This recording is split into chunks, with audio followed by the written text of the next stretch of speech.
मित्रों, हमने हनुमान जी के उस आदर्श का पालन किया है जो उन्होंने अशोक वाटिका उजाड़ते समय किया था। जिन मोहि मारा तिन मोहि मारे।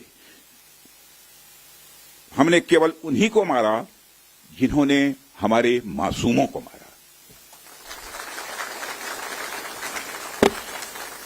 साथियों, प्रधानमंत्री श्री नरेंद्र मोदी के नेतृत्व में हमारी सेनाओं ने ऑपरेशन सिंदूर लॉन्च करके पहले की तरह ही इस बार भी आतंकियों को ट्रेनिंग देने वाले कैंप्स को तबाह करके करारा जवाब दिया है।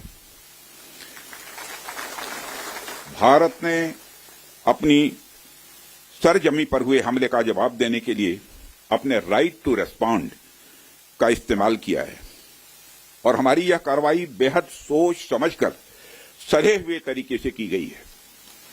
आतंकियों के हौसले पस्त करने के उद्देश्य से यह कार्रवाई महज उनके कैंप्स और इंफ्रास्ट्रक्चर तक ही सीमित रखी गई है। मैं पुनः हमारे आर्म फोर्सेस के शौर्य को मैं नमन करता हूं। साथियों, आज बॉर्डर रोड ऑर्गेनाइजेशन के 66वें फाउंडेशन डे पर आपके बीच उपस्थित होना मेरे लिए गौरव का विषय है और यह खुशी की बात है कि आज इस इम्पॉर्टेंट डे पर बीआरओ द्वारा निर्मित 50 इंफ्रास्ट्रक्चर प्रोजेक्ट्स का उद्घाटन करने का अवसर भी हमें प्राप्त हो रहा है। मैं आप सभी का आभार व्यक्त करता हूं कि आपने मुझे यहां आमंत्रित किया है। साथियों, किसी भी संस्थान के लिए उसका फाउंडेशन डे यह बहुत ही महत्वपूर्ण हुआ करता है।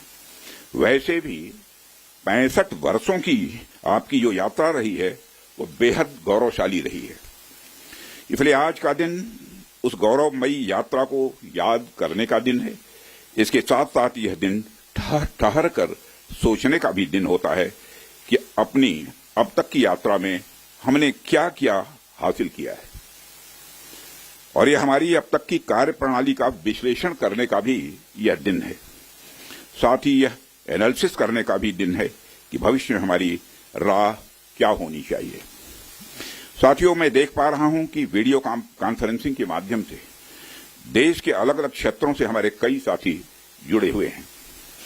अक्सर हम उद्घाटन के अवसर पर बड़ी बड़ी संस्थाओं का और बड़ी बड़ी एजेंसीज का नाम तो लेते हैं, परंतु ऐसे कई कर्मयोगी हैं जो पर्दे के पीछे रहकर काम करते हैं। किसी प्रोजेक्ट को पूरा करने में उनका योगदान भी बेहद महत्वपूर्ण होता है।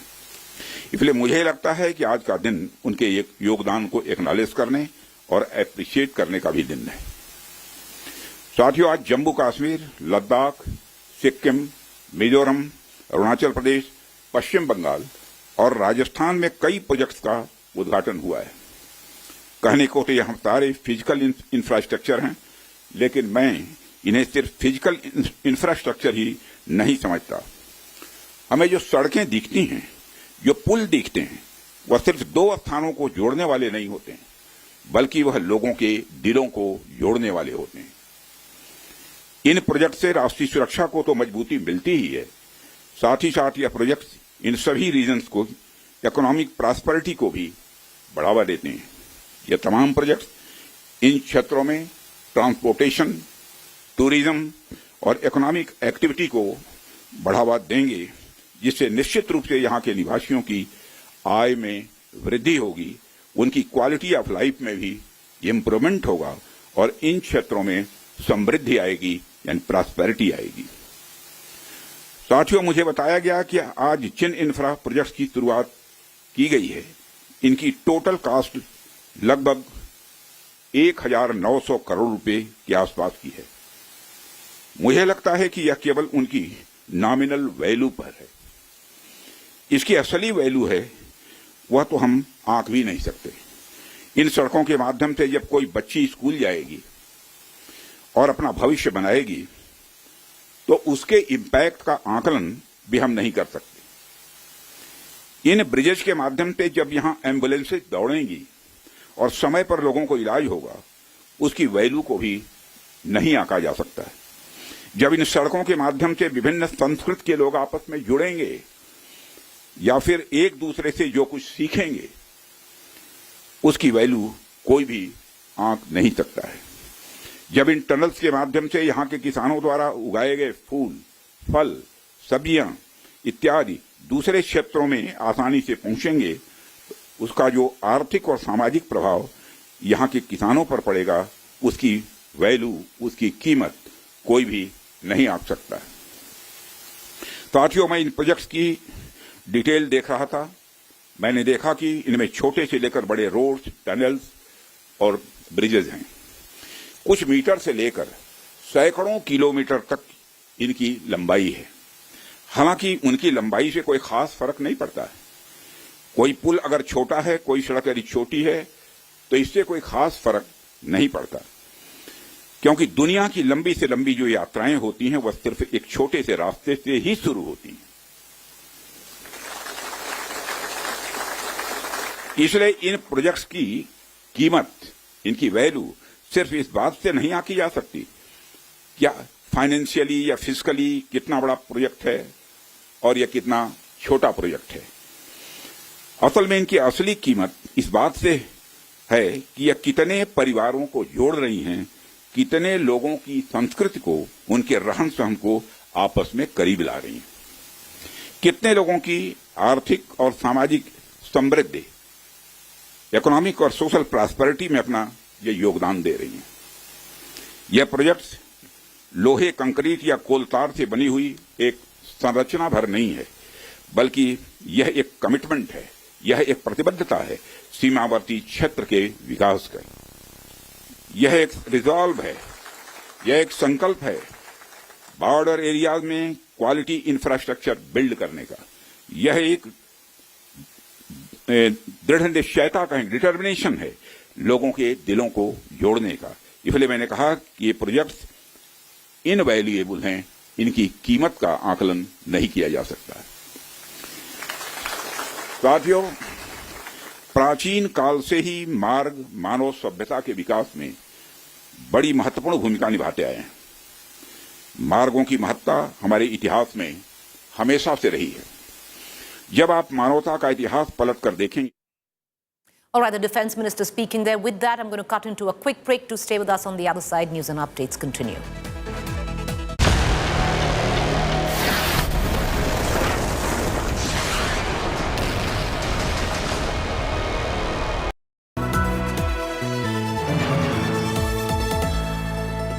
Motorola Edge 60 Pro, the edge of excellence.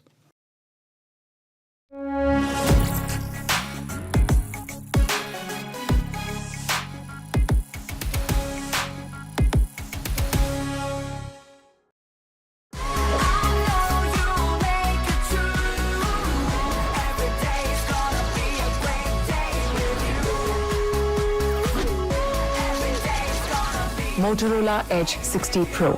Hello, Moto. Motorola Edge 60 Pro, the edge of excellence. Hi, here are the top headlines presented by Motorola. Foreign Secretary Vikram Misri says India's strike was responsible action. More than 15 Naxalites killed in encounter in Bijapur. Mega security drill at 244 districts today.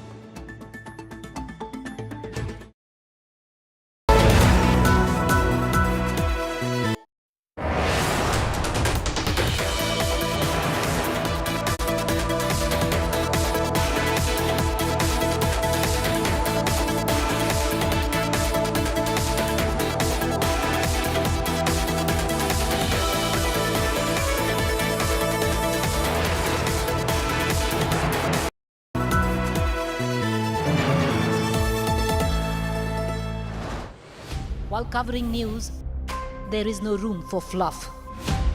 No distractions. No dodging the truth. No blanks, no misfires. Just sharp, fearless journalism. Every story, every debate, every question, straight to the point.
Ora ni ot. Ui, ada.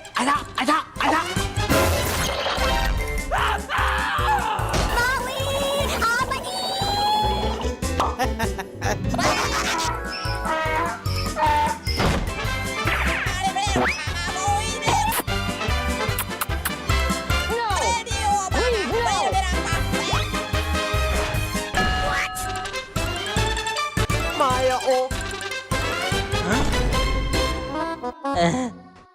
Presented by Panasonic AC, trusted AC for smart homes.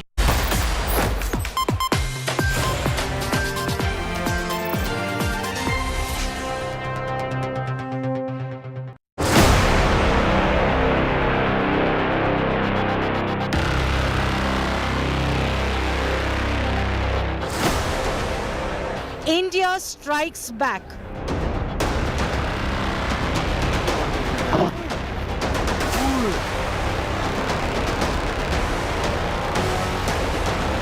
"25 minutes, 9 terror hubs, 70 dead terrorists."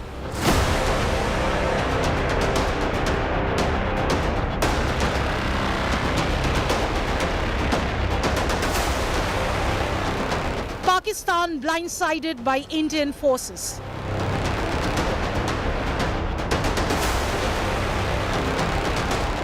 Terror targeted, terror eliminated.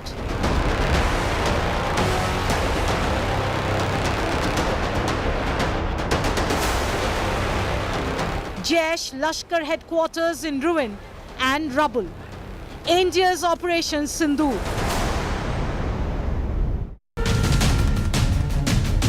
Good evening. India's Operation Sindoor is our top focus story. This is retribution, and retribution not just for Pahalgam, but for those of us who've covered Pakistan's state-sponsored radical Islamist terror for the past several decades, whether it was the attack on the Indian Parliament or the Akshardham Temple, whether it was 26/11 Mumbai terror attacks or Pulwama, Pathankot, Pahalgam. Finally, this is retribution, because not just the Lashkar but even Jaish-e-Mohammed headquarters has been targeted, not just in Pakistan-occupied Jammu and Kashmir, but also in the heart of Pakistan's Punjab province, in Muridke and in Bahawalpur.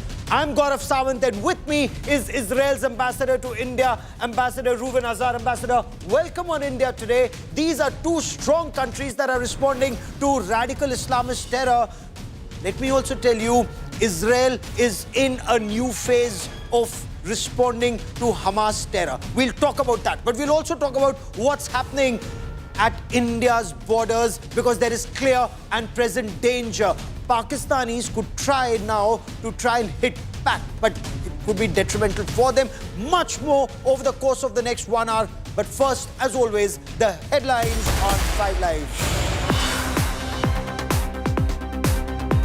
India avenges Pahalgam terror attack. India hits Pakistan terror targets, kills between 80 to 90 terrorists. Images of destroyed Jaish and Lashkar headquarters in Pakistan's Punjab province and in Pakistan-occupied Jammu and Kashmir.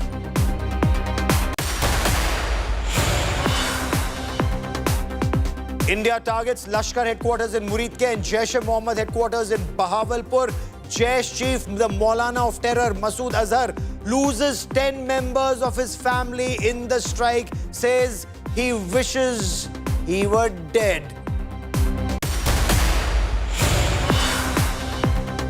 Real-time images of Operation Sindoor on India today. Video show how India fired missiles on Pakistan terror hubs. Indian missiles rained on terror camps for 20 minutes.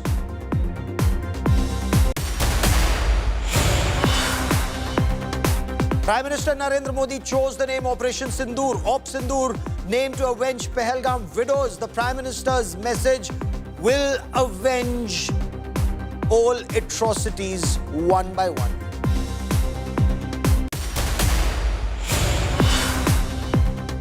Prime Minister Modi lauds Operation Sindoor in the Union Cabinet meeting, calls it a proud moment for Bharat. Prime Minister meets President Draupadi Murmu at the Rashtrapati Bhavan, gives her details of Operation Sindoor.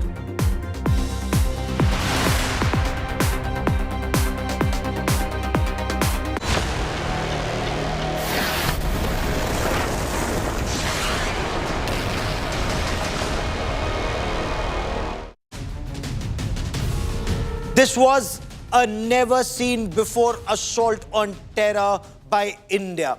In the past, India has targeted Pakistan's state-sponsored radical Islamist terror. You'd recall 2016, the surgical strikes. They were shallow raids into Pakistan-occupied Jammu and Kashmir. After Pulwama, in Balakot, that was quite a game changer when Mirage 2000 fighter jets crossed the line of control and hit across the international border in Khyber Pakhtunkhwa. But that was one terror training camp at the Jabba Top in Balakot in Khyber Pakhtunkhwa. But this time, after Pahalgam, India's message was much bigger. Not one, not two, not three, not four, not five, 9 targets.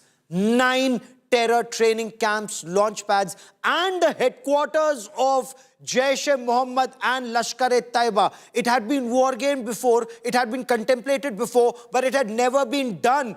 This time, Prime Minister Narendra Modi's decision was enough is enough. Strike, strike hard, strike deep, and strike fear in the heart of the enemy. And that's exactly what the Indian Armed Forces did when they struck terror headquarters at Muridke and at Bahawalpur. India Today gets you details about how the precision strikes happened just a little after 1, late at night, lasted for about 25 minutes, and Pakistan is yet to recover. That mastermind of terror, 10 members of his family dead, his friends dead. He says he wishes he were dead too.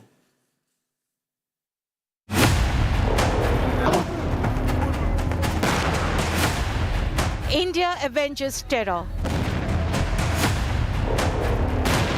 At around 1:05 a.m. in an operation involving the Indian Army and the Indian Air Force, fighter jets and drones rained missiles and bombs at multiple terror camps at 9 locations, 5 in Pakistan-occupied Kashmir and 4 in Pakistan. In terms of scale and significance, the mission, codenamed Operation Sindoor, was the biggest since 1971 war. Much, much higher in the escalatory ladder compared with 2019 Balakot bombing. Camouflaged by an earlier announced air drill on the Western Front, Indian forces this time hit deep inside Punjab province, the political and economic nerve center of Pakistan. Operation Sindoor targeted terror outfits that were behind Parliament attack, 26/11 Mumbai attacks, and the most recent Pahalgam massacre. Among the 9 locations hit were Bahawalpur, the base of Maulana Masood Azhar's Jaish-e-Mohammed, and Muridke, the headquarters of Hafiz Saeed's Lashkar-e-Taiba. Muzaffarabad and Bhimber had previously been identified by Indian security agencies as transit and logistic points for infiltration into Kashmir. At a press briefing on Wednesday morning, the Indian government gave proof of the anti-terror strikes. Operation Sindoor 22 अप्रैल को पहलगाम में हुए विभत्स आतंकवादी हमले के शिकार मासूम नागरिकों व उनके परिवारों को न्याय देने के लिए लॉन्च किया गया था। इस कार्रवाई में 9 टेररिस्ट कैंप्स को टारगेट किया गया और पूरी तरह से इसे बर्बाद किया गया। No military establishments were targeted. India has demonstrated considerable restraint in its response. However, it must be said that the Indian Armed Forces are fully prepared to respond to Pakistani misadventures, if any, that will escalate this situation. The operation that started around 1:05 a.m. ended at 1:30 a.m., lasting 25 minutes. At 1:57 a.m., Pakistan confirmed the Indian attack. By 2:40 a.m., Pakistan began its retaliation, violating the ceasefire on the line of control. While the operation was extensive, no Pakistani military installations were targeted. Earlier this morning, as you would be aware, India exercised its right to respond and preempt, as well as deter more such cross-border attacks. These actions were measured, non-escalatory, proportionate, and responsible. They focused on dismantling the terrorist infrastructure and disabling terrorists likely to be sent across to India. The Jaish-e-Mohammed, in a statement, said 10 members of Maulana Masood Azhar's family and 4 close associates have been killed in the attack on Jaish bases in Bahawalpur. With these strikes on terror targets, India has sent out a strong message. Terror will not go unpunished. The ball is now in Pakistan's court. Will they learn their lesson or attempt another misadventure? Bureau Report, India Today.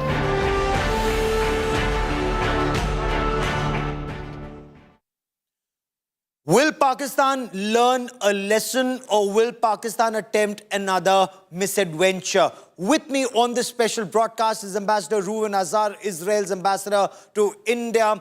You've been watching how India is battling this radical Islamist terror. We've been watching how Israel's battling Hamas and Hezbollah and Houthi rebels and a lot of other radical Islamist forces in your region. What do you make of India's strikes in the heart of Lashkar-e-Taiba and Jaish-e-Mohammed in Pakistan and Pakistan-occupied Jammu and Kashmir, sir? Gaurav, it's only natural that India would take action to defend itself in the backdrop of this terrible attack that targeted civilians in the most atrocious way. Terrorism cannot be tolerated, and the fact that India took action, it is according to its right for self-defense, which Israel supports. So Israel supports India's right to self-defense. The manner in which India pinpointed targets, Lashkar-e-Taiba headquarters, Jaish-e-Mohammed headquarters. Why I ask you, Ambassador? Because India and Israel have bled together at the hands of Lashkar-e-Taiba, the 26/11 Mumbai terror attacks that I covered, including at the Jewish Chabad house, where lives were lost. And Lashkar and Pakistan's state-backed terror had planned it to the T. Is this retribution? Does this deter those radical Islamist forces in your appreciation? Well, although there are similarities between the situation in our region and the situation in this region, at the end of the day, it is the responsibility of each government to exercise the right to self-defense and to make the right calculations in order to decide what is required to be done and how it's going to be done. We are not part of this conflict, and we completely trust the Indian government to take action as it sees fit in order to defend ourselves. When it comes to Israel, there's no doubt that we suffer from the same problem, that the terrorists are actually becoming more and more violent and atrocious. And you know what? This is probably because both India and Israel are successful countries. And as much as we succeed economically, security-wise, militarily, foreign policy-wise, the gap is increasing between our success and their failure. And that's the reason why they target us. They cannot match up to us, so their attempt is to bring us down.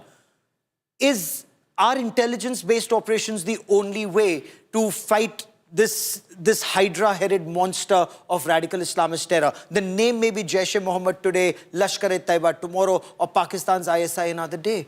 Gaurav, there are many things the international community can do in order to fight terrorism, and unfortunately, they are not doing enough. It's not enough to condemn terrorism. It is prohibited to contextualize terrorism and to think that terrorism only hits us, only hits you. Terrorism is terrorism, and if we don't tackle it, it will hit everyone else. And therefore, the international community should unite in order to do many things, to expose those who harbor terrorism, in order to punish them.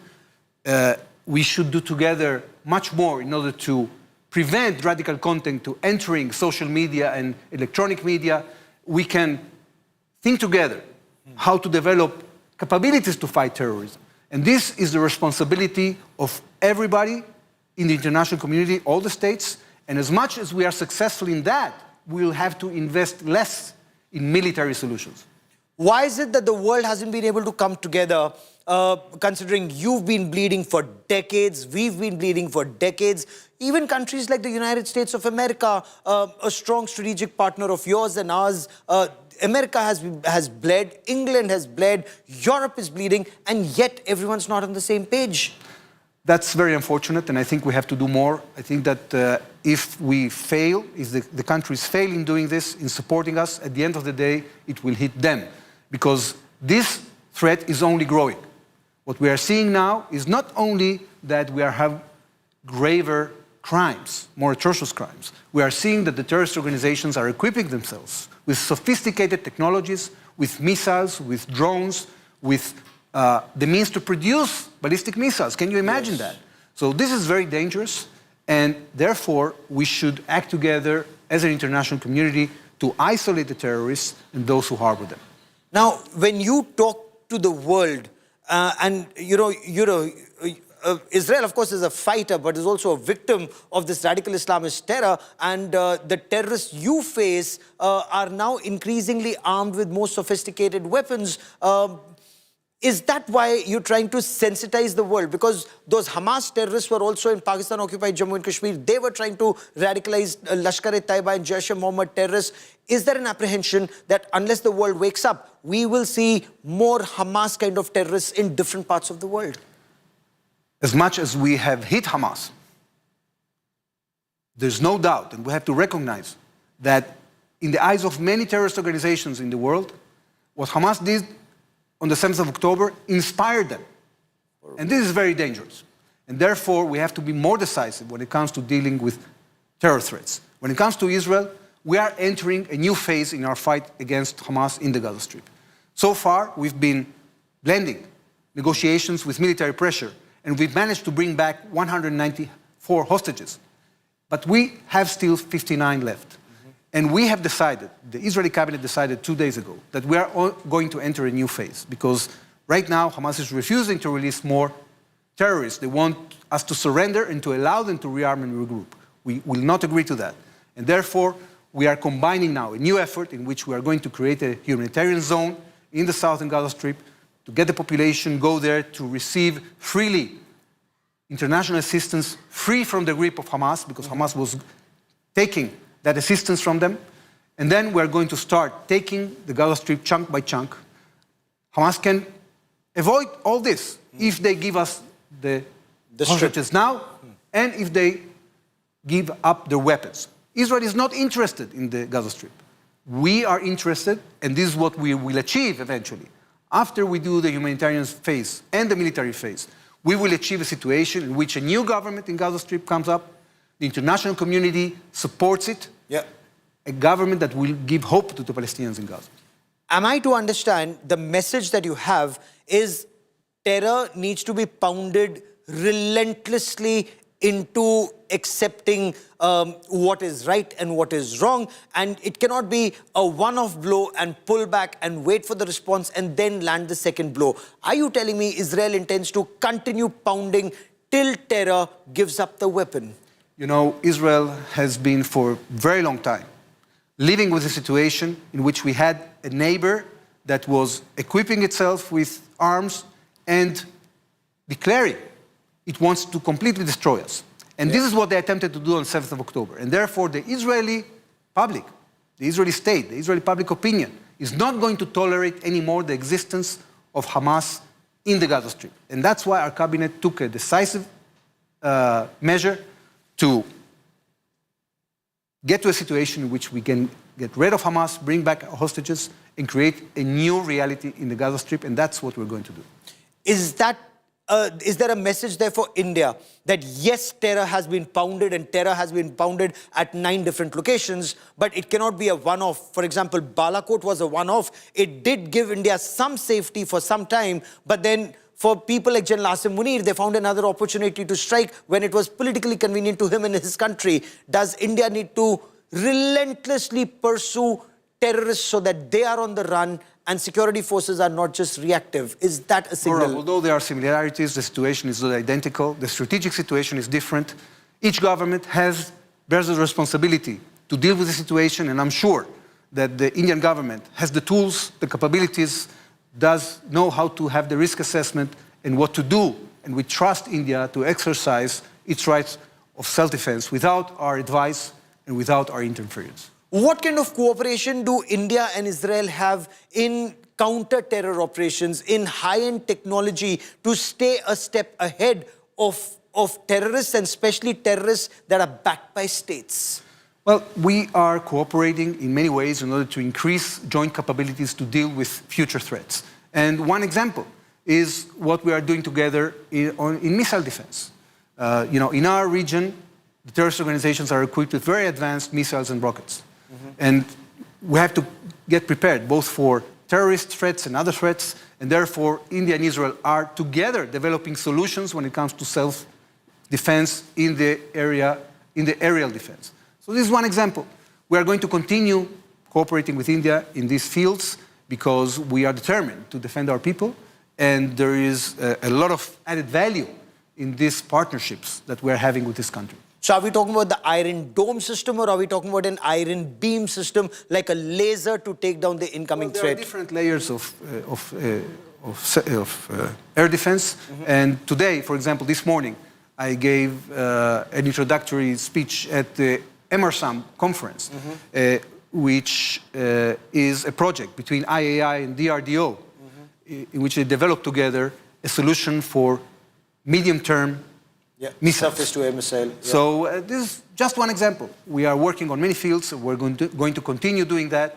And each country is going to be responsible of its security and is going to deal with its own conflicts.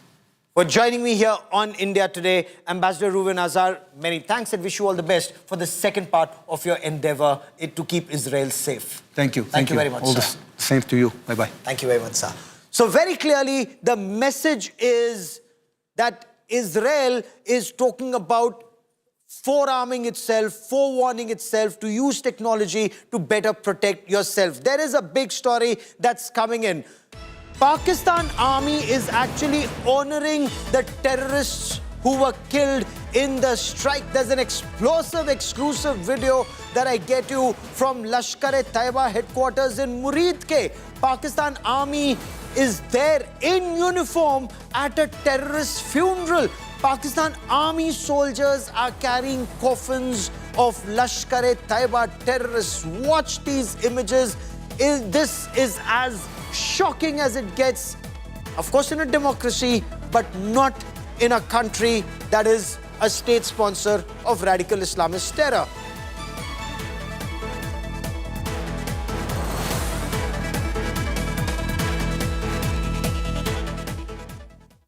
So you saw images of those funerals. Now I want to get you some details of Operation Sindoor, how Operation Sindoor was mounted and how it's different from any other operation that had been undertaken in the past, and how it started from Savai Nala to Sarjal. And I'm showing you some of the places that were targeted. I'm showing you some of these videos. Muridke, one of the biggest strikes by government of India till date in a war on terror. Muridke is the headquarters of Lashkar-e-Taiba. That was targeted. Watch this image that we get.